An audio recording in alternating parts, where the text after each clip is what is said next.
I'm just wild about Harry. Harry's wild about. I can't live without. Harry's wild about me. Did you know there are about 4 dozen Harry Potters listed in phone books across the United States?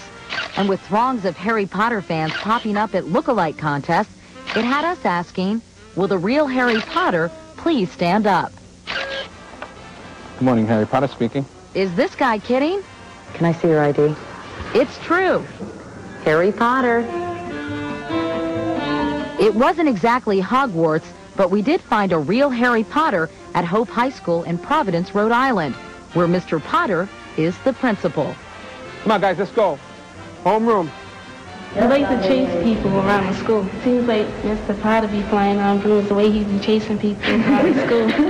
Fortunately, Harry's got a sense of humor about all this, which comes in handy when something as routine as ordering a pizza. My name is Harry Potter, like the book. It really is. Or using a credit card becomes a spectacle.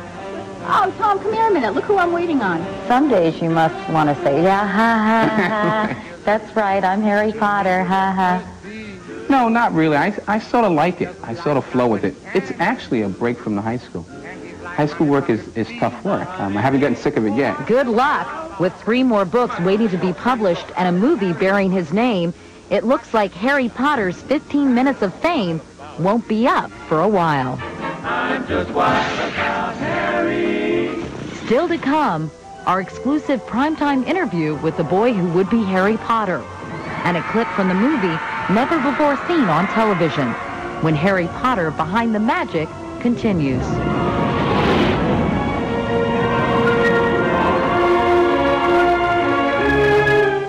We now return to a Katie Couric special, Harry Potter Behind the Magic. Chapter 4, The Dream. Just as it reads in the book, the cozy Gryffindor common room had a spiral staircase leading to the tower that housed the boys' dormitory. Finally, I was off to see the wizard. Very exciting. Ah, this is your dorm room, right? Yep. And you must be Harry. Yeah. Hi, Harry. How are you? It's very nice to meet you. Very nice to meet you, a.k.a. Dan Radcliffe. Do you all sometimes call each other Ron and Harry instead of Rupert and Dan? Yeah. Yeah? Call it the ultimate game of make-believe. A pair of wide-eyed young boys getting to run around in a $125 million playground. And come next weekend, the whole world will know them as Ron and Harry. Have you ever thought about the fact that you were leading a fairly conventional life up until age 11, and like Harry, all of a sudden your life completely changed? A lot of people say that, but it's actually, my life has hardly changed at all. The only difference is I go to school here instead of where I normally go to school. Are you worried that your life is going to change even more once this movie comes out? I mean, you're going to be recognized. Your face is going to be on lunch boxes all over Europe. Your name might become a household name. Does that concern you? No, really, I think it'll be really good fun. Yeah, not at all, in fact. Just enjoy it. The search for the boy who would be Harry Potter began almost 2 years ago as director Chris Columbus scoured the Muggle universe for a complete unknown to play the wondrous wizard. I said, we have to find a new face. They have to believe it's Harry Potter. And you have to step here to say checkmate. Columbus says he warded off pressure from studio execs who had hoped to attach a familiar face and a bankable star to the project. Haley Joel Osment was the hot favorite, but Columbus was adamant Harry had to be British. Finally, after a casting call of thousands failed to turn anyone into Harry Potter, the casting director was ready to turn in her wand. And finally, she was frustrated. She said, I don't know what you want. I don't know what you want. I said, you know what I want? And the cassette. I said, this is what I want. Here he is. The tape Columbus had seen was a BBC adaptation of Charles Dickens' classic, David Copperfield. Copperfield? Featuring Daniel Radcliffe. This is the kid I want. She goes, well, you're never going to get him. That was because Radcliffe's parents, one a talent agent and the other a casting director, were reluctant to allow their son to accept a role they knew would instantly make him one of the most famous little boys in the world. To Columbus, it was both frustrating and refreshing.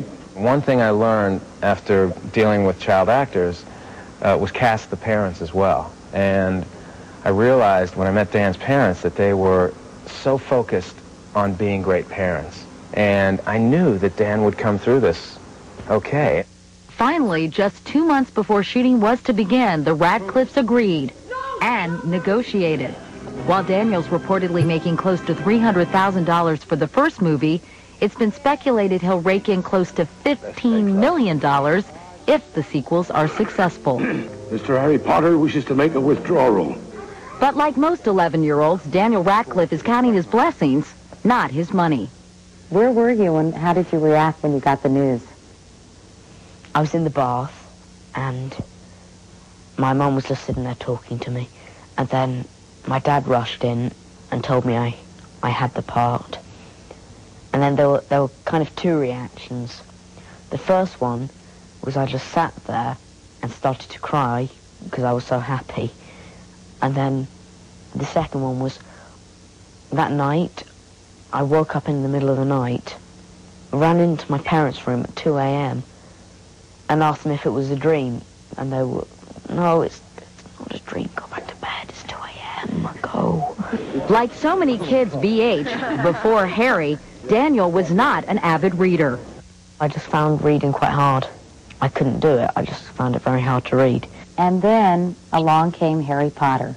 I got the part and I read them all the Harry Potter books over again. Loved them, and they've really helped me to branch off onto other books. They've really helped me to get into reading. Set and action! Daniel echoes his director's assurances that the movie has stayed faithful to the beloved book, right down to Harry's owl pal and personal messenger, Hedwig. Oh, voila, and here he is. Very typical. As we tour the set of Harry's dorm, complete with those 5 4-poster beds with deep red velvet curtains, we played a game of show and tell any Harry Potter fan would die for. What's on this bed? There they were, come to life right out of the books. Yeah.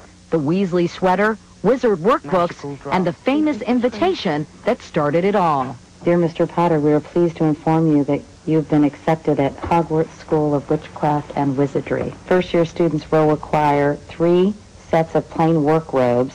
Are those work robes, you guys? Yes. 1 plain pointed hat for day wear. That's a nice look. We only wear that. We only kind of wear that at Halloween and Christmas and big You probably feasts. don't allow muggles to wear them. Am I going to have bad luck as a result? Possibly maybe cursed, but only for a short while. Fine. Okay. 1 pair of dragon hide gloves. Did you get those at Harrods? Then, of course, the one thing that promises to make Harry Potter a rising star. Literally. Tell me about this. This is your most prized possession. Can I touch it? Yeah. I already have. Yeah. What is this? This is the Nimbus 2000, which is the fastest broom you can buy and makes all of Harry's friends and people who aren't so friendly to him very, very jealous. Both on screen and on the set, Emma Watson, Rupert Grint, and Daniel Radcliffe are like the 3 musketeers. Having met through surreal circumstances, they've become fast friends. Rupert and I printed out loads of these, stuff like pull my hair, kick me, I'm thick. We cut out about, 10 of them, stuck them all over Dan's back without him noticing. And he walked around for, 10 minutes without noticing. And everybody would kick me. Everyone was laughing at him. He was telling me, what's so funny? We're all going, nothing. And perhaps no one knows better than Chris Columbus how important it was to just let them be kids. You think about them and you think about Macaulay Culkin, and who's had some very tough times with his family, and I'm sure you're perhaps mindful of that as you work with these children who are now coming up in the business. There's no question about it. I want to make sure that Michael Jackson's not calling Dan Radcliffe to come over for the weekend. It's not what life is about. In fact, at the tender age of 12, with 1 Harry Potter movie under his belt, Daniel Radcliffe seems to get it. Some things in Hollywood are just an illusion. Do you have something in your eye? Can you fix it? So much for the glasses. And this very week, Daniel and his pals will do it all over again when they start filming Book 2, Harry Potter and the Chamber of Secrets. So they'll be suiting up in their wizard wear at least one more time. So whether you believe in curses, snitches, or a game called Quidditch, one thing the Hogwarts school has taught these kids, magic can happen to a mere muggle, too. What is the best part about being Harry Potter?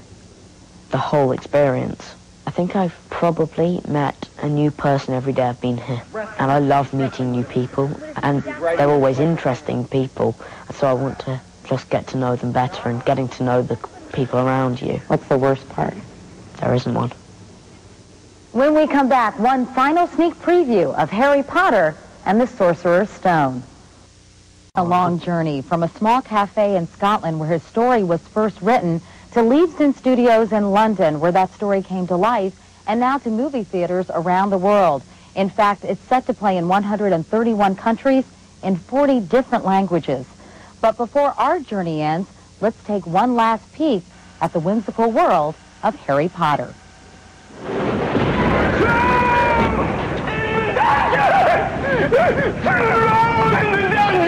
Now that's something you don't hear every day.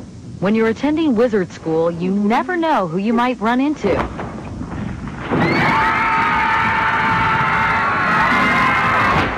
This is where Hermione meets a big boy in the little girl's room, one of Hogwarts' less appealing residents, a troll.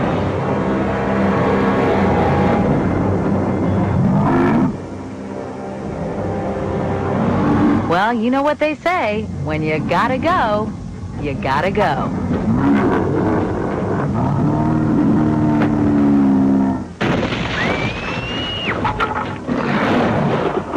And now it's time for us to go. And see, through the magic of television, I made it safely to Hogwarts and back in under 1 hour, without a broom.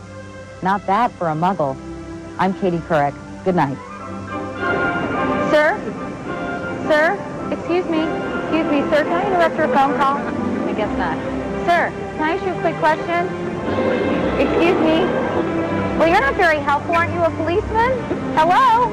Kid, deal with this lady a minute. Ask you a quick question. Wait. Do you know where platform 9 3/4 is?